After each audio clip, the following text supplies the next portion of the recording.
So I'm with Srinath Narayanan here, the captain and coach of the Open Olympiad gold medal winning team. Srinath, welcome to News 18. My first question to you is: you talked about how what a historical moment this was. Just to revisit the moment when you guys won. You had essentially got the gold with one game to spare. So what was the feeling like when you really, as you said, dominated the field and you knew that this is going to be a historic win for you guys? It felt great. It felt really nice. It felt really smooth. Because during the tournament itself, it was quite hectic. I would go to the tournament hall. I'd come back, we'd immediately start, have the team meeting, and I'll start preparing for the next games.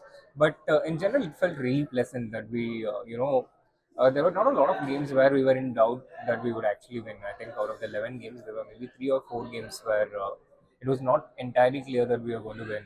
And in all the other games, we dominated. So overall, it was a very pleasant experience. And a common theme everyone here talked about, including Gukesh and you also, that again domination. It felt like India is becoming not just a contender, a superpower. Just to take you back to when you mentioned about you joining the team in 2018, you talked about Hari being the part of the Olympiads for such a long time. The bunch of the guys that you captained, you coached, this surely seems to be a very special bunch of players, at least from the men's side, even women as well, but specifically talking about the men. Absolutely. It's a very special bunch, and I think the good news is it's not just them, but we also have a number of other promising youngsters, juniors who are coming up the ranks. So our bench strength is also pretty strong.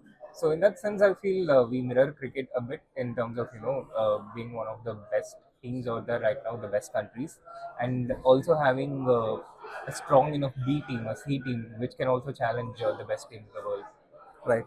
And you also talked about the others, how the support staff was. Just talk to me about the seconds and how you yourself, as a captain and a coach, go about, training or guiding again this fantastic bunch of young players. How do you, approach this?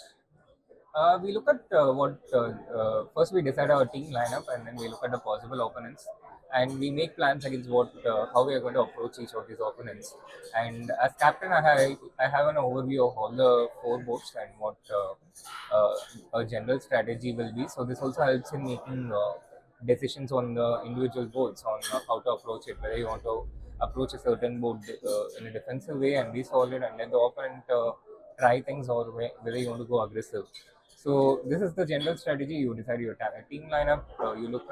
You first look at the opponents, then decide your team lineup, and then you start looking at the opponents individually, the individual matchups, and devise a general team strategy. And so, what was the kind of strategy heading into the Olympiad? You knew there were very strong teams, there were USA, Uzbekistan, but you also knew again the kind of players that you had. It was going to be possible. So, what was the strategy specifically heading into the Olympiad? So we were, in general, the strategy was to be try and as aggressive as possible. Now, in the past, in against many teams, India was actually the underdog. Like for instance, against teams like Russia, against China, we were the underdog, and it was generally a good result if we didn't lose on any of the 4 boards. And a 2-2 draw was a good result. So we had built a solid team, which was difficult to beat in the past years. But this time I felt that, with a stronger team, it was important to be as aggressive as we can so as to maximize the chances over win. And accordingly, we devised a strategy where we generally had pressure on, at least 3 of the 4 boards if one of them was an even matchup. And I felt this maximized our chances in terms of probability.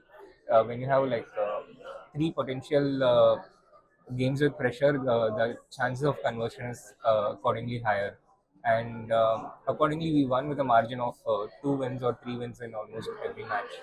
Right. Two questions I'll ask you. One, Viswanathan Anand was synonymous with Indian chess. He's now, even now, but that is changing. But before I ask you that, the kind of impact Anand had, I mean, you growing up or others growing up, Viswanathan Anand was the person to look up to, and he also had so many, such a great impact on the careers of these young players as well. A word on Anand, the impact that he had created, and now the legacy which is now being taken forward by these young bunch. I mean, Vishy inspired everyone by simply being so brilliant. Uh, Examples like him show us that it's possible for an Indian to be, out there in the world, being a world beater, being a world champion, being the best. And we all grew up. Vishy instilled this self-belief in us. He inspired us to take up chess, and I'm sure he had a role in almost everyone from the team taking up chess by being that light who showed the path. And apart from his sheer individual brilliance, Vishay has also taken active steps to always be there for the upcoming talents. From my personal experiences, I can relate. When I was a promising young player, Vishay invited me to his house once in Spain, once in Chennai, interacting with me, solving all my doubts and answering all my questions patiently.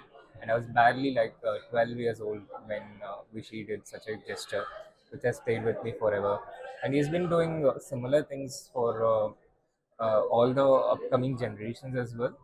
And he's always just a message or call away in case we require anything. Right. One final question: what does the future hold for the for the Indian chess? Not just men's and women's. From the men's perspective, it is a scary prospect for others. Very scary prospect. But again, your point of view of what does the future hold now? So like how bad results teaches what went wrong, I think the good results also teaches what went right. So I think it's important to identify the processes of what went right and continue doing that. And it is going to be challenging to continue this kind of a performance because other teams are also learning. There are a lot of it's a lot wider out there. Unlike 40 years ago when Soviet Union dominated the entire chess landscape, now there are so many more players, so many more countries, and in general the competition will keep growing.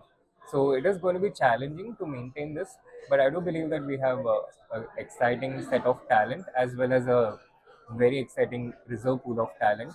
And if we continue the processes right and keep improving on things which can be improved, I think we can continue to stay at number one for many years to come. Right. And before I end this World Championship match, and Dinglirin, Gukesh, heavy favorite Gukesh, you would say?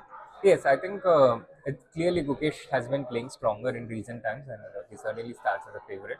But Ding is a world-class player. I mean, he's been the world champion, so uh, it is important. It is important to avoid complacency, which can easily set in if you start believing that your opponent is much weaker than you. So it's important not to get too overconfident or too ahead of yourself. But if Gukesh does all the things right, I think he should bring the world championship back home. Great. Great. Thank you. Thank you for your time, Srinath, and Thank all you. the best. Thank you.